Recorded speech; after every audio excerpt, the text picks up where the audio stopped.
فکر و نظر۔ الحمدللہ کفا وسلام علی عبادہ الذین اصطفیٰ، اما بعد۔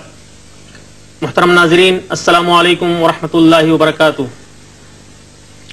فکر و نظر کے ایک اور سلسلے کے ساتھ ہم حاضر ہیں۔ آج کی نشست میں بھی موضوع ہمارا زکوٰۃ ہی کا چل رہا ہے پچھلے حلقے سے، اور آج ہمارے درمیان تشریف رکھتے ہیں محترم مولانا عبدالقیوم صاحب بستوی اور محترم خلیق احمد صاحب مدنی۔ تو میں مولانا عبدالقیوم صاحب سے گزارش کروں گا کہ زکوٰۃ کے اخلاقی اور اجتماعی فوائد پر کچھ روشنی ڈالیں۔ بسم اللہ الرحمن الرحیم، والصلاة والسلام علی نبینا ورسولنا محمد وعلی آلہ وصحبہ اجمعین، اما بعد۔ پچھلی نشست میں اس سلسلے میں چند باتیں آئی تھیں، اور یہ ذکر کیا تھا میں نے کہ زکوٰۃ کا نظام جو اسلام میں ہے اس کے بہت عظیم فوائد ہیں اجتماعی زندگی پر۔ وہ فوائد ہم دو حصوں میں تقسیم کر سکتے ہیں۔ کچھ فائدہ تو زکوٰۃ دینے والے کی طرف یعنی اس کا تعلق ہے، اور کچھ فوائد کا تعلق زکوٰۃ لینے والوں پر ہے۔ اور ظاہر ہے معاشرے کے اندر دو ہی قسم کے لوگ ہوتے ہیں، کچھ غریب ہوتے ہیں، کچھ امیر ہوتے ہیں، یا کچھ زکوٰۃ کے مستحق ہوتے ہیں اور کچھ زکوٰۃ دینے کے مستحق ہوتے ہیں۔ تو معاشرے کے اندر اگر ہم یہ دیکھیں کہ اگر یعنی ایک دوسرے کے اندر میل محبت اور مواسات، غمخواری، ہمدردی، یہ سب جذبات اگر مفقود ہو جائیں تو ایک انسان دوسرے انسان کے لیے بجائے اس کے کہ وہ مفید ہو، اس کے لیے مضر ثابت ہو جاتا ہے۔ زکوٰۃ کا نظام ہمارے یہاں جو ہے اس کے اندر وہ بجائے خود ایک عبادت ہے اپنی جگہ پر، اس کے اجر و ثواب ہیں وہ بھی اپنی جگہ پر، اس کے بہت سارے فضائل اور اس کے بہت سارے یعنی مقام ہیں یعنی اپنی جگہ پر، لیکن اس کا ایک اجتماعی فائدہ بھی ہے۔ اس کا سب سے بڑا فائدہ زکوٰۃ دینے والے کا یہ ہے کہ اللہ تبارک و تعالیٰ اس انسان کے اندر یعنی ایک ایسی خصوصیت پیدا کرتا ہے کہ جس سے وہ لوگوں کی نظروں میں اس کا وقار بڑھتا ہے، اس کی شخصیت کو نکھار آتا ہے، اس کی محبت لوگوں کے دلوں میں پیدا ہوتی ہے۔ اور یہ ایک بہت بڑی یعنی ایک بہت بڑا فائدہ ہے کہ ایک انسان، کیونکہ عام طور سے ہوتا ہے آج اگر ایسے معاشرے اور سوسائٹی کی خبریں آپ پڑھیں تو ہوتا ہے کہ مالدار نیند سے سو نہیں پاتے ہیں، نیند نہیں آتی ان کو، اس لیے کہ انہیں ڈاکہ کا، انہیں چوری کا، انہیں ڈکیتی کا، انہیں اپنے اوپر ظلم و زیادتی کا خطرہ لگا رہتا ہے، بڑے بڑے پہرے بیٹھائے جاتے ہیں، اور بڑے بڑے یہ سب صرف اسلامی معاشرے کی یہ خصوصیت ہے کہ جہاں پر غریبوں اور مسکینوں کو ان کا حق مالداروں کے مال میں متعین ہے، وہ بڑی نیند کی ہے اور بڑے آرام کی نیند سوتے ہیں، اس لیے کہ وہ جانتے ہیں کہ غریب ہمارے اوپر غلط نگاہ نہیں اٹھائے گا، کیونکہ ہم اس کے پاس خود بخود لے جا کے دے آتے ہیں۔ یہ بھی نہیں کہ غریب کو آنے کی بھی ضرورت نہیں پڑتی ہے، بلکہ خود لے جا کر دیتے ہیں۔ تو یہ ایک بہت بڑی، اسی لیے کسی شاعر نے کہا کہ احسن الی الناس تستعبد قلوبهم فطالما استعبد الانسان احسان، کہ لوگوں کے ساتھ احسان کرو، ان کے دلوں کو جیت لو گے، اور دلوں کو یعنی انسانوں کو غلام بنا لیتا ہے احسان۔ تو یہ اس سے بڑا احسان کیا ہوگا کہ ایک غریب اور مسکین اپنے گھر میں بیٹھا اور ایک مالدار آدمی اپنی زکوٰۃ کی رقم لے جا کر کے اس کا دروازہ کھٹکھٹا کے اس کو کہتا ہے یہ لو۔ تو یہ اور یہی حق ہے، یہی حق ہے مالدار کو کہ وہ اپنی زکوٰۃ خود نکال کر خود لے جا کے پہنچائے، اس کو آنے کی نوبت نہ پڑے۔ اگر بیت المال کا نظام نہ ہو تو، جہاں بیت المال کا نظام نہ ہو وہاں پر یہ مالدار کا حق ہے کہ وہ خود لے جا کر کے پہنچائے۔ تو یہ ایک بہت بڑا فائدہ ہے زکوٰۃ دینے والے کا۔ اس کے علاوہ اس کے دل کے اندر اطمینان، اس کے دل کے اندر سکون، اس کے دل کے اندر راحت، اور اس کے اندر روحانیت پیدا ہوتی ہے۔ اور جس طرح سے انسان کو اللہ تعالیٰ نے دولت دی ہے تو اس دولت کا یعنی ایک مظاہرہ بھی ہوتا ہے، شکر بھی ہونا چاہیے اللہ تبارک و تعالیٰ کا۔ تو جس طرح نماز پڑھ کے انسان بدنی یعنی اپنی صحت اور تندرستی اور اس پر شکر ادا کرتا ہے اللہ تعالیٰ کا، اسی طرح دولت کا شکر یہ ہے کہ انسان زکوٰۃ ادا کرتا ہے۔ تو یہ بھی ایک فائدہ ہے جو انسان اپنے اندر ایک فرحت اور ایک مسرت سا محسوس کرتا ہے، روحانی مسرت محسوس کرتا ہے۔ اس کے علاوہ زکوٰۃ جو ہے دونوں کے درمیان، جیسے کہ میں نے کہا یعنی غریب، مسکین، امیر، فقیر، سب کے درمیان معاشرے کے اندر ایک طرح کی محبت، مواسات، غمخواری، ہمدردی کے جذبات پیدا کرتی ہے، اور یہی ایک کامیاب اور امن و شانتی کا گہوارہ بنانے والے معاشرے کی بنیادی علامتیں ہیں۔ اس کے علاوہ زکوٰۃ لینے والے کے اوپر کیا اس کے اثرات ہوتے ہیں؟ ظاہر ہے وہ بھی رد عمل ہے، یعنی آپ اگر معاشرے میں دیکھیں زکوٰۃ لینے والے کون لوگ ہیں؟ فقیر ہے، مسکین ہے، مسافر ہے، قرض دار ہے، بیوہ ہے، یتیم ہے، ایسے لوگ جو مجبور ہیں۔ یہ لوگ اب اگر اپنے یعنی اپنی معاشی کفالت کی کہ انہیں توقع ہو کہ ہم اگرچہ اللہ تعالیٰ نے ہمیں اپنی قدرت اپنی حکمت سے محروم رکھا ہے، تو اسی معاشرے میں ایسے لوگوں کو اللہ تعالیٰ نے دولت دی ہے، تو وہ لوگ بجائے اس کے کہ مضطرب اور پریشان ہو، بجائے اس کے کہ وہ فکر اور اضطراب میں ان کی نیندیں حرام ہو یا غلط حرکتیں کر بیٹھیں، چوری اور ڈکیتی اور اس طرح کے جرائم میں مبتلا ہو جائیں، یقیناً ایسی حرکتیں ان کے دلوں میں یا اس کا خیال بھی نہیں آئے گا. تو یہ بھی ایک بہت بڑا فائدہ ہے زکوٰۃ لینے والے کے اوپر. تو اس طرح سے یعنی زکوٰۃ کا نظام ہمارے اندر خلاصہ یہ ہے کہ اجتماعی زندگی میں میل اور محبت، مواسات، غمخواری، ہمدردی اور عدل اور مساوات کے جذبات پیدا کرتا ہے، اور ایک دوسرے کے کام آنے کا جو تکافل اجتماعی کا ہے، جو وہ بھی اس سلسلے میں بہت ساری باتیں ہیں. یعنی تو یہ اجتماعی اور اخلاقی فائدہ ہے کہ ہر انسان ایک دوسرے کے لیے محبت کے جذبات رکھتا ہو، ایک دوسرے کے لیے وہی سوچتا جو اپنے لیے سوچتا ہے. تو یہ تو بہت بڑی بات ہے تعاون علی البر والتقوی کی. جزاکم اللہ خیر. اس میں تھوڑا سا ایک تذکرہ میں بھی کر دوں اگر اجازت ہو.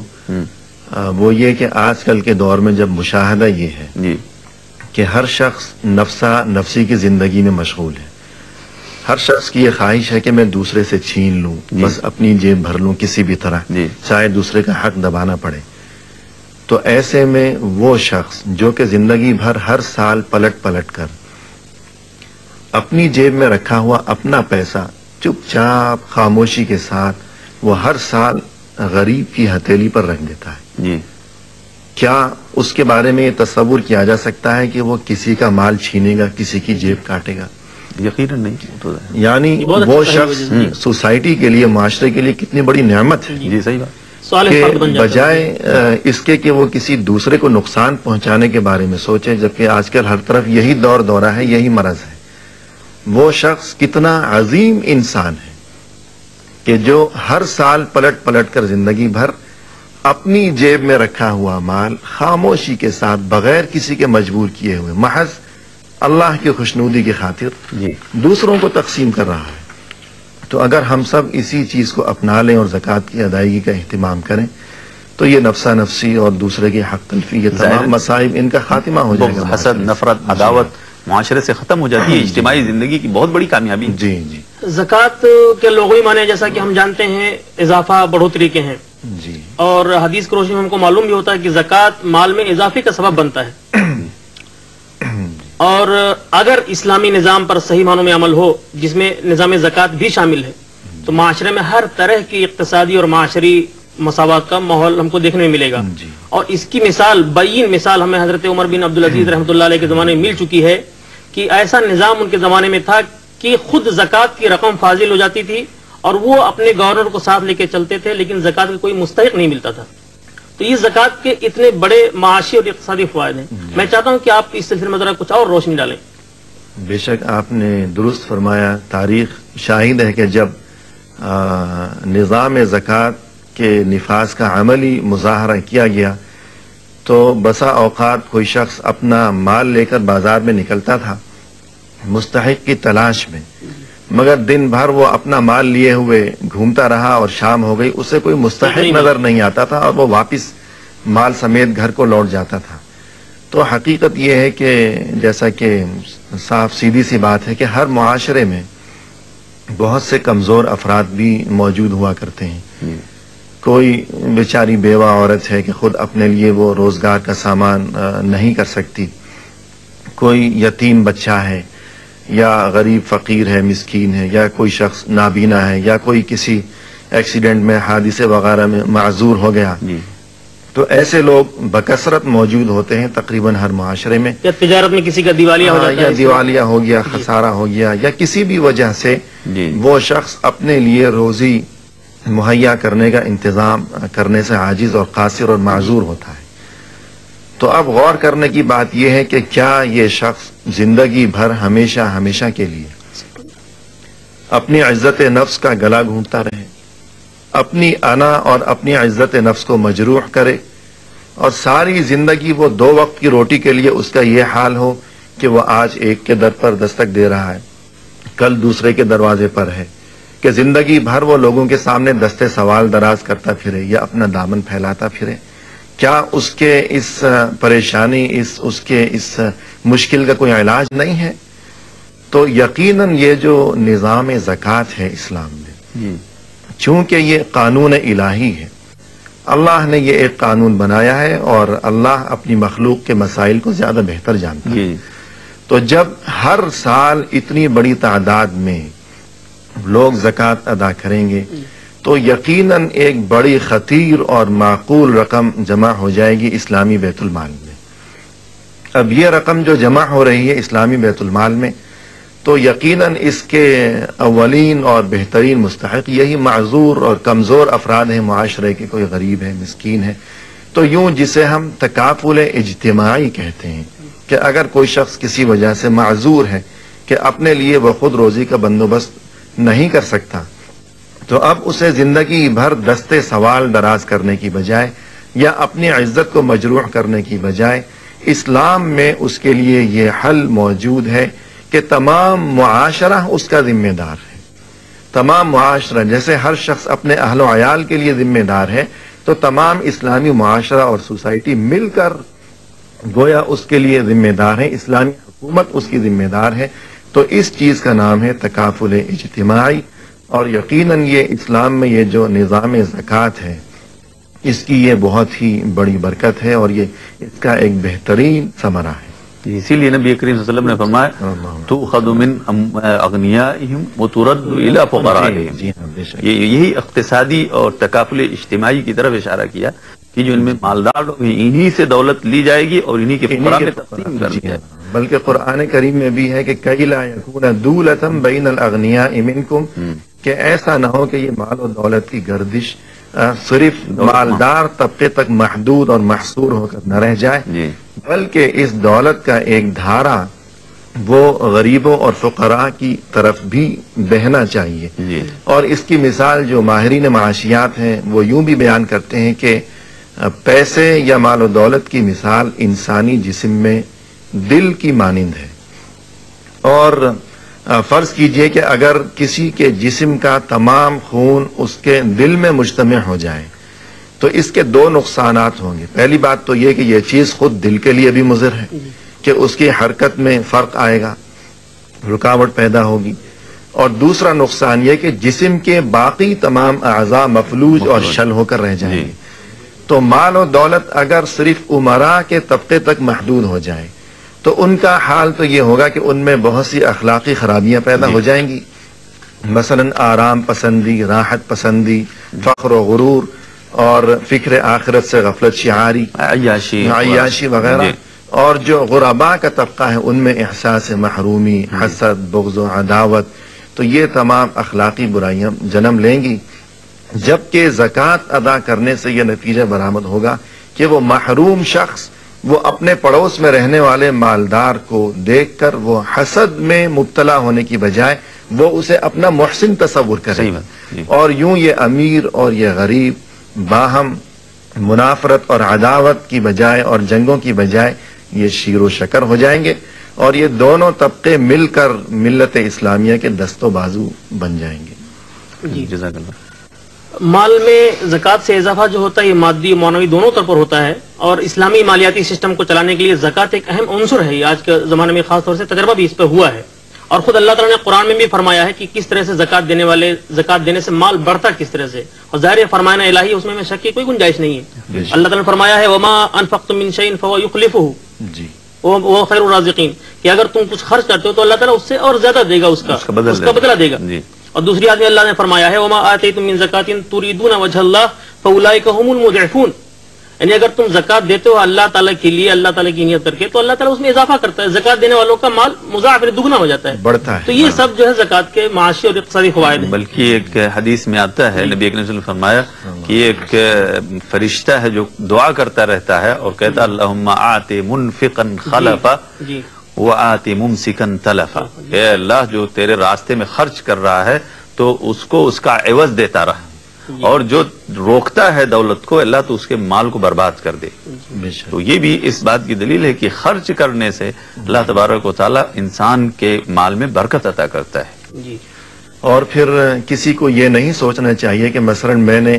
100 درہم میں سے جب 2.5 بطور زکوٰۃ ادا کر دیے تو وہ تو اس میں تو کمی آ گئی، باقی 97.5 رہ گئے، کہ 100 تو زیادہ ہے، 97.5 کم ہے، بلکہ اس بات کو سوچنا چاہیے جو اصل بات ہے کہ ایک شخص وہ ہے جس نے 100 میں سے صرف 2.5 خرچ کر کے باقی 97.5 کو تباہی سے محفوظ کر لیا. ایک شخص وہ ہے کہ اس کے پاس 100 ہیں مگر کوئی ایسی قدرتی آفت آ گئی کہ 100 کی بجائے الٹا اس کے 200-300 خرچ ہو گئے. تو یہ تمام چیزیں مشاہدے میں اور یہ تمام نتائج برآمد ہوتے ہیں. اب ان تفصیلات کے بعد ہم ایک اور موضوع کی طرف آتے ہیں جو زکوٰۃ سے متعلق اور زکوٰۃ کی ایک اہم شق ہے کہ زکوٰۃ کے شروط کیا ہیں. مطلب زکوٰۃ کیوں دی جائے گی، کیسے دی جائے گی، کب دی جائے گی، یہ سب شرائط ہیں. اس پر میں چاہتا ہوں کہ آپ اس پہ کچھ روشنی ڈالیں. جی، اس بارے میں کہ زکوٰۃ کس پر واجب ہے تو سب سے پہلی بات تو یہ ہے کہ اسلام اس کی اولین شرط ہے، اور باقی تمام عبادات میں جس طریقے سے مسلمان ہونا شرط ہے کہ تمام اسلامی عبادات صرف مسلمان کے لیے ہیں، غیر مسلم کے لیے تو نہیں. تو پہلی شرط تو یہ ہے کہ وہ شخص مسلمان ہو، اسی پر زکوٰۃ فرض ہے. اور دوسری شرط یہ ہے کہ وہ مالک نصاب ہو. بلکہ یہ جو پہلی شرط یعنی اسلام کا ہونا،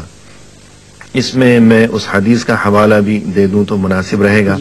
کہ معاذ رضی اللہ عنہ کو جب رسول صلی اللہ علیہ وسلم نے یمن کا گورنر بناتے ہوئے یمن کی طرف روانہ فرمایا تو اس وقت یہ حکم دیا کہ جب تم وہاں پہنچ جاؤ فادعوہم الی شہادت اللہ الہ الا اللہ وان محمد رسول اللہ، کہ وہاں پہنچ کر اے معاذ تم اہل یمن کو توحید و رسالت کی دعوت دینا. فَإِنْهُمْ أَطَاعُوكَ فِي ذَلِكَ، اگر وہ اس بارے میں تمہاری اطاعت کریں یعنی اس دعوت کو قبول کر لیں، توحید و رسالت کو اپنا لیں، تب تم انہیں بتانا کہ اللہ نے ہر دن اور رات میں ان کے لیے 5 نمازیں فرض کی ہیں. اور جب وہ اس بات کو بھی یعنی نماز کو قبول کر لیں تب اے معاذ تم انہیں یہ خبر دینا کہ اللہ نے ان میں سے جو امراء ہیں، صاحب استطاعت ہیں، ان کے لیے ہر سال زکوٰۃ فرض کی ہے. تؤخذ من اغنیائہم وترد علی فقرائہم. تو یہ تو اسلام کی یہ جو شرط ہے اس بارے میں حدیث سے یہ استدلال ہے. غیر مسلم پر زکوٰۃ ہے کہ نہیں؟ اگر اسلامی حکومت کے اندر رہتا ہو نہیں، اس کے لیے کوئی زکوٰۃ نہیں. وہ فدیہ وغیرہ یا جزیہ یا جو بھی ہے وہ الگ چیزیں ہیں. یہ لیکن یہ زکوٰۃ جو ہے چونکہ یہ عبادت ہے، جی ہاں عبادت ہے، ارکان اسلام میں سے ہے تو صرف مسلم کے لیے ہے، مقبول نہیں. تو باقی اس کے بعد شرط ہے نصاب کی کہ وہ شخص مالک نصاب ہو. پھر نصاب ظاہر ہے کہ جو اصناف اموال ہیں کہ جن پر زکوٰۃ فرض ہے، مثلا نقدین وغیرہ کہ یہ سونا چاندی ہے، نقدی ہے، حیوانات ہیں اور جائیداد، بلڈنگ وغیرہ، منقولہ وغیر منقولہ اور غلہ وغیرہ، تو ہر ایک میں اس کی تفصیل جدا ہے جو کہ وہاں اس موقع پر بیان کی جائے گی انشاءاللہ. تو تیسری شرط ہے زکوٰۃ کے وجوب یا فرضیت کی حولان حول، یعنی 1 سال مکمل ہو جانا. تو اصناف اموال جو ہیں جن پر زکوٰۃ فرض ہے ان میں سے نقدین یعنی سونا اور چاندی، اور نقد روپیہ پیسہ، اور ماشیہ یعنی یہ جانور حیوانات وغیرہ چوپائے. تو ان میں یہ شرط ہے کہ جس دن وہ انسان مالک نصاب بنا ہے، یعنی ان اصناف یا اموال کی وہ مقدار جو وجوب زکوٰۃ کے لیے فرض ہے، تو جس روز انسان اس مقدار کا مالک بن چکا ہے تو اس کے بعد سے مسلسل 1 سال کی مدت گزر جائے اور وہ 1 سال قمری ہونا چاہیے. چونکہ یہ اسلامی عبادت ہے تو سال بھی اسلامی معتبر ہو. ہجری سال مکمل ایک گزر جائے، حولان حول کا یہ مطلب ہے. اور اس دوران اس کی تمام حوائج اصلیہ یعنی بنیادی ضروریات پوری ہوتی رہیں، کوئی کمی نہ ہو. گھر کے اخراجات کہ اس کے اخراجات، اس کی رہائش، کھانا پینا، لباس، علاج اور اس کے متعلقین اہل و عیال وغیرہ وغیرہ، یا ہر وہ شخص جس کا خرچہ اس کے ذمے ہے، تو ان تمام کی بنیادی ضروریات مکمل سال بھر پوری ہوتی رہیں، کوئی کمی نہیں ہوئی. اسے سال بھر اس مال میں سے کچھ لینے یا اسے چھیڑنے کی ضرورت ہی پیش نہیں آئی. تو گویا اب یہ شخص غنی ہے اور اس پر سال مکمل ہو جاتے ہی فوراً زکوٰۃ کی ادائیگی فرض ہے. قرآن کریم میں ارشاد ہے کہ یسألونک ماذا ينفقون قل العفو، کہ اے نبی صلی اللہ علیہ وسلم یہ لوگ، یہ مسلمان آپ سے سوال کرتے ہیں کہ زکوٰۃ کے طور پر کیا چیز خرچ کی جائے، تو اے نبی صلی اللہ علیہ وسلم آپ فرما دیجئے کہ العفو یعنی وہ مال زکوٰۃ میں دیا جائے جو بنیادی ضروریات سے زائد ہے۔ اور اسی طریقے سے رسول اللہ صلی اللہ علیہ وسلم نے فرمایا کہ لا صدقہ الا عن ظہر غنی، کہ صدقہ یعنی زکوٰۃ وہ صرف غنی کے لیے ہے، کہ ایک شخص پہلے اپنی اور اپنے اہل و عیال کی بنیادی ضروریات کو پورا کرے، کہ سب سے بڑا فرض وہ ہے کہ ایسا نہ ہو کہ انسان زکوٰۃ دے رہا ہے حالانکہ اس پر زکوٰۃ فرض ہی نہیں، اس کے اپنے اہل و عیال محتاج ہیں، تو وہ ثواب کے لیے نفلی صدقات وغیرہ اس ذریعے سے وہ اجر و ثواب حاصل کر سکتا ہے، لیکن یہ جو فرض ہے، جو زکوٰۃ ہے، یہ صرف اسی کے لیے ہے کہ جس کے پاس حوائج اصلیہ سے زائد اس کی ملکیت میں وہ مال موجود رہے، سال بھر موجود رہے۔ یہاں پر یہ ہے کہ سال گزرنا صرف دو چیزوں میں ضروری ہے، ایک تو نقدین ہے اور پھر مویشی ہیں، باقی جو غلے وغیرہ ہیں اس میں سال گزرنے کی شرط نہیں ہے۔ اسی طرح سے کانوں وغیرہ کے اور خزانوں وغیرہ پر بھی سال کی شرط نہیں ہے۔ آپ نے اسلام کی شرط بتائی زکوٰۃ کے لیے، تو اسلام میں آزاد بھی ہوتے ہیں، غلام بھی ہوتے ہیں، غلام بھی اس شرط کی ضمن میں آتے ہیں کہ نہیں، ان پر زکوٰۃ ہے کہ نہیں؟ نہیں، غلام پر کوئی زکوٰۃ نہیں ہے، اس میں آزاد ہونا ضروری ہے، اور اگر کوئی بچہ ہے تو اس کا ولی امر جو ہے، والد یا جو بھی سرپرست ہے، وہ زکوٰۃ ادا کرے گا خود بچے ہی کے مال سے۔ ظاہر ہے اسلام شرط ہے، بلوغت شرط نہیں ہے اس میں، اسلام شرط ہے، یہاں یہ نقطہ ہے کہ اسلام شرط ہے، بلوغت شرط نہیں ہے، اور مال شرط ہے نصاب تک پہنچنا، تو وہ مال جو نصاب تک پہنچا ہے وہ مسلمان کے پاس ہو، چاہے چھوٹا ہو چاہے بڑا ہو، چاہے حتیٰ کہ پاگل بھی ہو یعنی مریض ہو، صرف کیونکہ زکوٰۃ مال کا حق ہے تو مال پایا گیا تو وہاں زکوٰۃ واجب ہو جائے گی، یہ علماء کا خیال ہے۔ وہ کسی بھی مسلمان کی ملکیت، کسی بھی اسی مسلمان، لیے یتیم کے بارے میں اللہ کے رسول کی حدیث آئی کہ ان کا مال ایسے نہ پڑا رہنے تو اس کی زکوٰۃ ان کو کھا نہ جائے، بلکہ اس میں تجارت کرو اور اس کا زکوٰۃ ادا کرو، استثمار کرو۔ اور حضرت عائشہ وغیرہ کے بارے میں ملتا بھی ہے کہ یتیموں کی پرورش کرتی تھی تو ان کے مال سے زکوٰۃ نکالتی تھی۔ تو اس طرح سے اسلام اور یہ سب شرائط ہم کو معلوم ہو گئی۔ مقروض اگر ہے کوئی تو یہ شرط اس پر آئے گی کہ نہیں آئے گی، وہ زکوٰۃ دے گا کہ نہیں دے گا؟ اگر ایک انسان مقروض ہے تو قرض کی دو کیفیت ہے، ایک تو یہ ہے کہ ایک قرض دینے والا ہے، دوسرا قرض لینے والا ہے۔ جس نے قرض دیا ہے اس کے مال میں زکوٰۃ ہے کہ نہیں ہے، اس سلسلے میں علماء کرام کی مختلف رائے، اور زکوٰۃ، قرض کی زکوٰۃ کے بارے میں بہت لمبا اختلاف ہے، لیکن اس کا خلاصہ یہ ہے کہ اگر آپ نے قرض دیا ہے کسی انسان کو اور آپ کو امید ہے کہ وہ قرض آپ کو واپس مل جائے گا، اس لیے کہ وہ انسان مالدار ہے، خوشحال ہے، وہ دے دے گا، یا وہ انسان بے ایمان نہیں ہے، ایماندار ہے، اس بنیاد پر واپس ہے۔ زکوٰۃ یعنی قرض واپس ملنے کی امید ہے تو قرض دینے والے کے اوپر زکوٰۃ واجب ہے۔ اس سلسلے میں علماء نے کہا چاہے تو وہ واپس وصول کر کے دے اور چاہے تو اسی وقت دے دے، اس کو حق ہے، لیکن ہر سال جتنے سال بھی رہے گا اس کے بعد اتنے سال کی زکوٰۃ دینی ہے۔ یہ قرض دینے والے کے اوپر ہے۔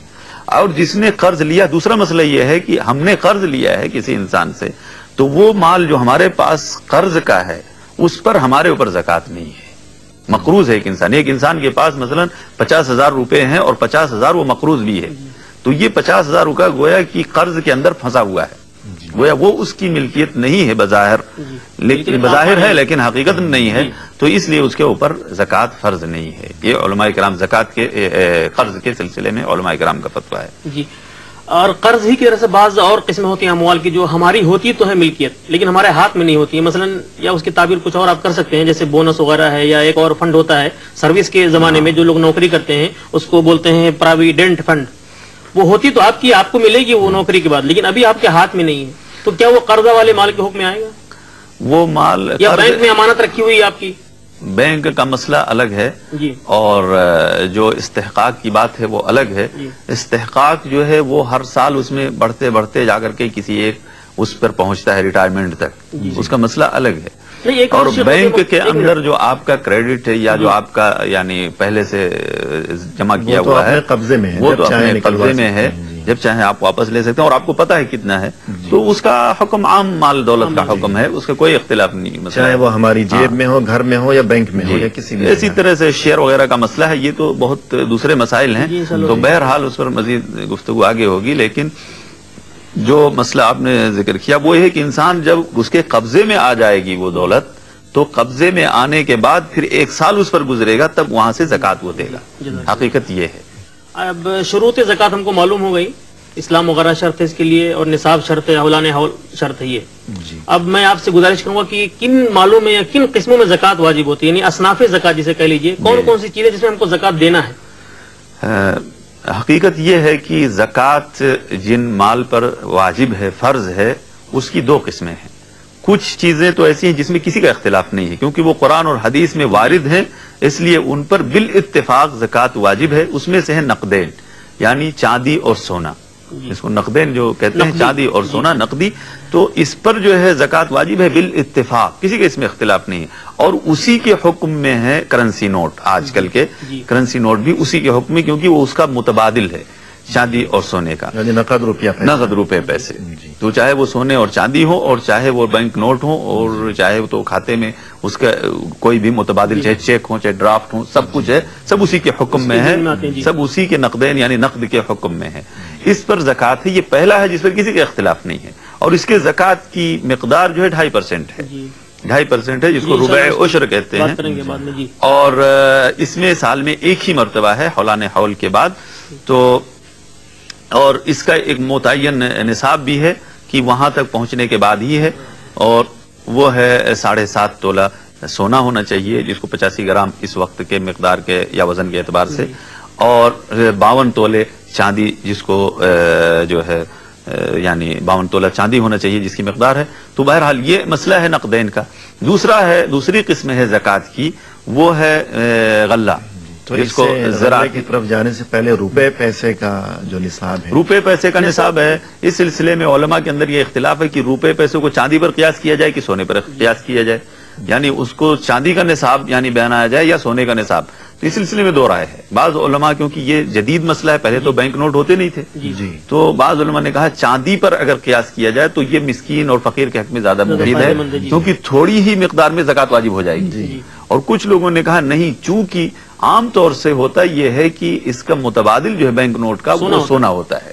اسی کی بنیاد پر اس کی مالیت لگائی جاتی ہے سونے کے اوپر، اس لیے زیادہ تر یعنی اس لیے کہتے ہیں کہ اس کو بنیاد بنا جائے. اور اس دور جدید کے بہت بڑے عالم علامہ یوسف قرضاوی نے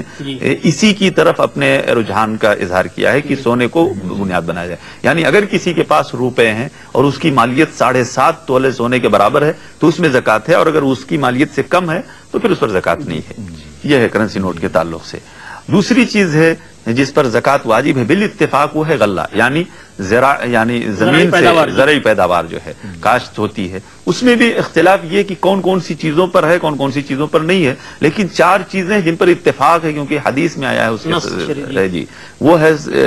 گیہوں، گندم جس کو کہتے ہیں، اور جو، اور اس کے بعد کھجور، اور اس کے بعد زبیب یعنی کشمش جو سوکھے انگور ہوتی ہے. یہ 4 اصناف ایسے ہیں کہ جس میں کسی کا اختلاف نہیں، ان میں زکوٰۃ واجب ہے غلے کے تعلق سے.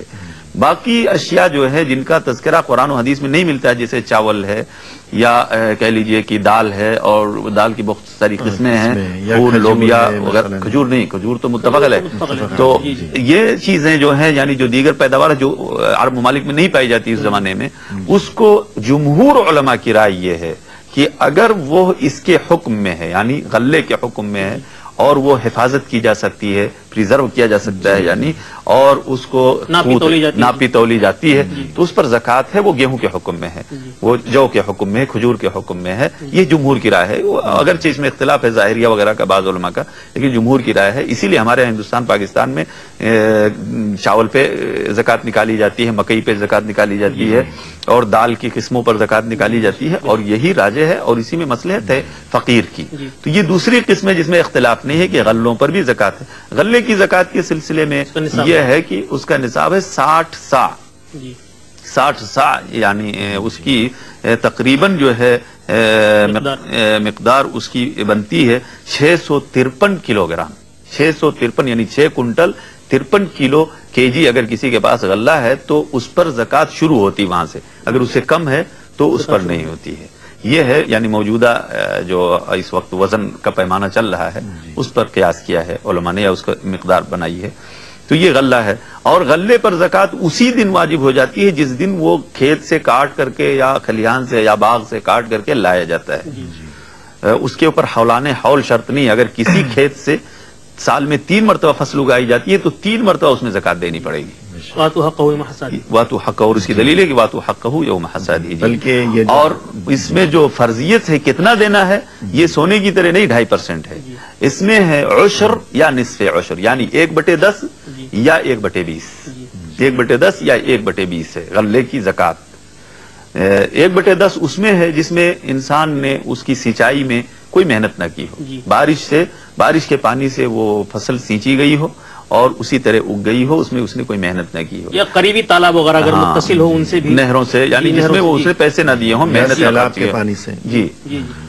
تو اور اگر اس نے اس میں محنت کی ہے، کنواں کھودا ہے، کنویں سے اس نے رہٹ لگایا یا اور کسی طرح سے پیسے دے کر کے اس نے سینچائی کرائی ہے، مشین ٹیوب ویل وغیرہ سے کرائی ہے، تو اس سلسلے میں نصف عشر یعنی 1/20 ہے، تو 1/20 تو یہ ہے غلے کا تعلق سے۔ اور جہاں تک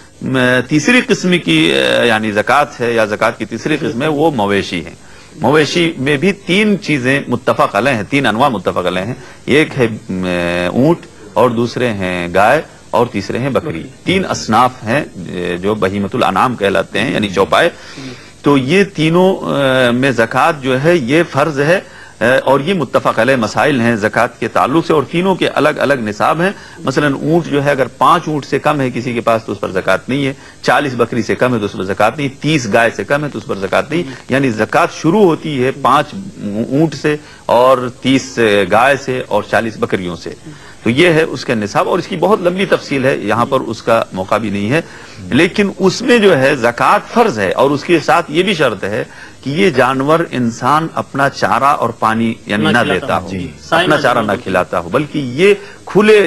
چراگاہ میں، کھلی چراگاہ میں خود چرتے ہوں اور خود ہی یعنی واپس آ جاتے ہوں اپنے اس میں جہاں وہ ٹھہرتے ہیں۔ تو اگر اپنا چارہ وغیرہ خرچ کرتا ہے تو اس میں 2 شکلیں ہیں، اگر وہ تجارت کے لیے تو اس میں زکوٰۃ اس کی بات میں آئے گی، اور اگر اپنا چارہ خرچ کرتا ہے لیکن تجارت کے لیے نہیں تو اس میں زکوٰۃ نہیں ہے میرا خیال۔ تو اس میں زکوٰۃ نہیں، لیکن اگر اس کے بیچا، اس کے پیسے بیلنس ہوئے تو وہ پھر اموال تجارت میں یعنی نقد میں جا کر کے اس کی زکوٰۃ دے گا سال گزرنے کے بعد۔ اس میں یہ بکری جو ہے غنم، اس میں یہ دمبا بھیڑ وغیرہ بھی اس میں بکری کی ساری اصناف، یعنی ایک تو بکری ہے جو بغیر بال والی ہوتی ہے جس کو بکری ہم بولتے ہیں، اسی میں دمبا بھیڑ سب اس میں داخل ہے، الغنم میں جس کو ماعز اور دان کہتے ہیں، سب اس میں داخل ہیں۔ اسی طرح سے بعض علماء نے بلکہ جمہور علماء کہتے ہیں گائے کی صنف میں بھینس بھی داخل ہے، جی، کیونکہ دونوں کی طبیعتیں ایک اور دونوں پالتو جانور ہیں، اور دونوں کو ایک ہی مقصد کے لیے پالا جاتا ہے، جی، دونوں کو ایک مقصد کے لیے پالا جاتا ہے۔ تو بہرحال یہ ہیں اصناف زکوٰۃ جو متفق علیہ ہیں، اور اس کے علاوہ مختلف فی مسائل ہیں، مختلف فی انواع ہیں، اس سلسلے میں بہت ساری چیزیں ہیں، مثلا یہ ہے مال تجارت ہے، اور زیورات کی زکوٰۃ ہے، اور اس کے علاوہ معدنیات کی زکوٰۃ ہے، اس کے علاوہ شہد کی زکوٰۃ ہے، اس کے علاوہ اور بہت ساری چیزیں ہیں جن کی تفصیل انشاءاللہ آگے آئے گی۔ تو یہ ہے مختصر اصناف زکوٰۃ۔ جی، تو مال تجارت کے نصاب بھی اگر کچھ مال تجارت کے سلسلے میں یہ ہے کہ جمہور علماء کرام کی رائے تو یہ ہے کہ تجارت کا جو مال ہے انسان کا، چاہے وہ کپڑے کی تجارت ہو، لوہے کی تجارت ہو، یا اور دوسری چیزیں یعنی غلے وغیرہ کی کسی بھی چیز کی تجارت ہے، تو مال تجارت میں جمہور کی رائے ہے کہ اس میں زکوٰۃ ہے، اگرچہ مسئلہ مختلف ہی ہے، بعض لوگوں نے اس میں کہا کہ زکوٰۃ نہیں ہے، لیکن کون لوگ ہیں جو زکوٰۃ کے قائل ہیں؟ زکوٰۃ کے جو قائل ہیں وہ جمہور علماء کی رائے ہیں، جی، اور جو ظاہریہ ہیں یعنی جو قرآن اور حدیث کے نصوص تلاش کرتے ہیں، تو قرآن اور حدیث میں صراحتاً کوئی نص ایسی نہیں ملتی ہے کہ جس سے یہ کہا جائے کہ سامان تجارت میں زکوٰۃ ہے، لیکن چونکہ وہ مال ہے اس لیے مال کی زکوٰۃ جو ہے عموماً یعنی قرآن و حدیث میں ثابت ہے کہ مال کی زکوٰۃ ہے، خود من اموالہم صدقۃ، تو تجارت وفی اموالہم حق للسائل والمحروم، تو کہتے ہیں تجارت کا مال بھی مال ہے، اور اس میں ایک بہت بڑی رقم، خطیر رقم اس میں پھنسی رہتی ہے، جی، تو اگر انسان کے اوپر کہہ دیا جائے کہ مال تجارت میں زکوٰۃ دیں تو اس سے احتیال یعنی ہیلے کا بھی دروازہ کھول دیا جاتا ہے، جو زکوٰۃ دینا نہیں چاہے گا وہ سال کے آخر میں سامان خرید کے اپنے جو ہے جتنے بیلنس ہوں گے سب سامان خرید کے اسٹاک کر لے گا، گودام میں رکھ لے گا، نقدی کو سامان میں تبدیل کر نقدی کو سامان میں تبدیل کر لے، پھر اس کا مطلب زکوٰۃ نہیں ہوئی۔ اس لیے علماء نے کہا کہ اس میں مصلحت ہے فقیر کی بھی، مسکین کی، مستحقین کی، اور اس میں مصلحت ہے زکوٰۃ دینے والے کی بھی، اس میں مصلحت اس بات کی کہ حیلے کا دروازہ بھی بند کر دیا جاتا ہے، اور یہ بھی ہے کہ آج خصوصاً اس دور میں تو بڑے بڑے تاجرین ان کے پیسے جو ہے وہ بیلنس نہیں کرتے، زیادہ تر مال تجارت میں لگاتے ہیں، اس کو رولنگ کرتے ہیں۔ اغنیا تمام تر اس وقت تاجر ہی ہیں، وہ جنس کی شکل میں رولنگ کرتے ہیں، رولنگ ہی سے وہ اسی میں استثمار کرتے رہتے ہیں۔ تو اس لیے جو ہے زکوٰۃ یعنی مال تجارت میں زکوٰۃ واجب، لیکن کیسے ادا کی جائے گی؟ اس کا طریقہ یہ ہے کہ سال کے ایک دن یعنی کسی بھی دن سال میں انسان متعین کر لے، اس دن اپنے جتنے بھی اس کے تجارت کے اموال ہیں ان کا حساب لگا لے کہ کتنے کی تجارت، کتنے کا پیسہ یعنی موجود ہے، موجودہ مال کی مالیت کتنی ہے، کتنے کے کپڑے ہیں، کتنے کے مثلا سامان ہیں، گاڑیاں کتنے کی ہیں یا دوسری چیزیں، اس چیز میں جو تجارت کرتا ہے ان کی مالیت لگا لے۔ اس سلسلے میں یہاں پر ایک نقطہ اور ہے کہ مالیت کیسے لگائے گا، خرید سے یا موجودہ ریٹ سے؟ اس میں اختلاف ہے علماء کا۔ بعض علماء کہتے ہیں نہیں، خرید ریٹ سے لگائے، کیونکہ اس نے جو پیسے اس میں لگائے ہیں وہ متعین ہے، اور جو موجودہ ریٹ ہے وہ کبھی اوپر ہوتا ہے کبھی نیچے ہوتا ہے، اس کا کوئی یعنی پتہ نہیں ہے، لیکن ایک چیز جو ہے پتہ ہے کہ اتنا پیسہ اس میں لگایا ہے اس نے، اس لیے خرید ریٹ کو فاتورہ اور بل وغیرہ سامنے رکھ کر کے سب کا سامان لگا لے، کتنے اس نے اسٹاک سے ختم کر دیے وہ بھی پتہ ہوتا ہے، آج کل سب کچھ پتہ رہتا ہے، اس کی مالیت لگا لے، اور پھر اس کو جیسے نقد کی زکوٰۃ دیتا ہے 2.5%، 1 لاکھ کا روپیہ ہے تو اس میں سے اس طرح سے اس کا حساب لگا کر کے